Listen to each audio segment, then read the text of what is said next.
lalu bangun pada sepertiga malam untuk menunaikan sholat tahajud. Malam yang dijadikan waktu istirahat bagi tubuh akan berdampak baik pada kesehatan. Orang yang begadang akan mengganggu proses detoksifikasi tubuhnya.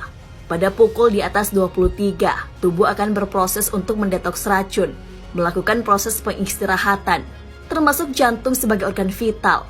Jika saat malam hari masih terjaga, maka akan merusak proses alamiah yang bermanfaat bagi kesehatan tubuh.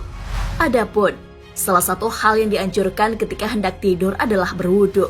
Dari Bara' bin Azib bahwasanya Rasulullah SAW bersabda, apabila kalian hendak mendatangi tempat tidur, maka berwuduklah seperti wudhu kalian untuk sholat. Imam Nawawi menafsirkan, ia berkata, hadis tersebut berisi anjuran berwudu ketika hendak tidur. Apabila seseorang telah mempunyai wudhu, maka hal itu telah mencukupinya. Karena maksud dari semua itu adalah tidur dalam keadaan suci. Khawatir maut menjemput seketika itu. Sebagaimana kita ketahui, roh manusia keluar ketika tidur. Bagaimana roh meninggalkan tubuh ketika kita tidur?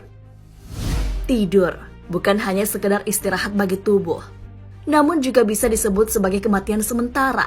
Ketika tidur, roh keluar dari tubuh manusia.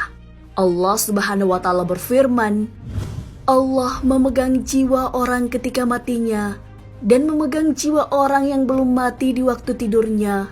Maka dia tahanlah jiwa orang yang telah dia tetapkan kematiannya, dan dia melepaskan jiwa yang lain sampai waktu yang ditetapkan.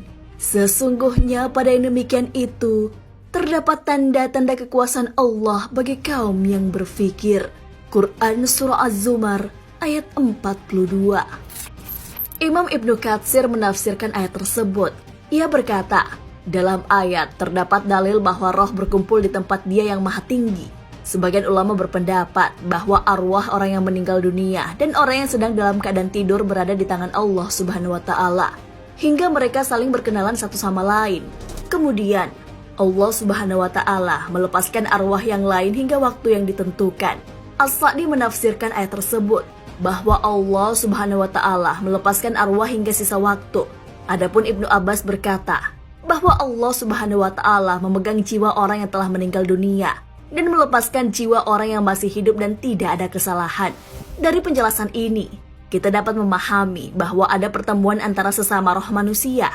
Hal ini memberi makna bahwa manusia ketika tidur, rohnya berada di suatu tempat yang khusus ditempati oleh roh. Antara roh satu sama lain saling bertemu dan berkenalan. Rasulullah SAW bersabda, arwah adalah suatu kumpulan yang terkumpul dan mempunyai berbagai macam bentuk. Maka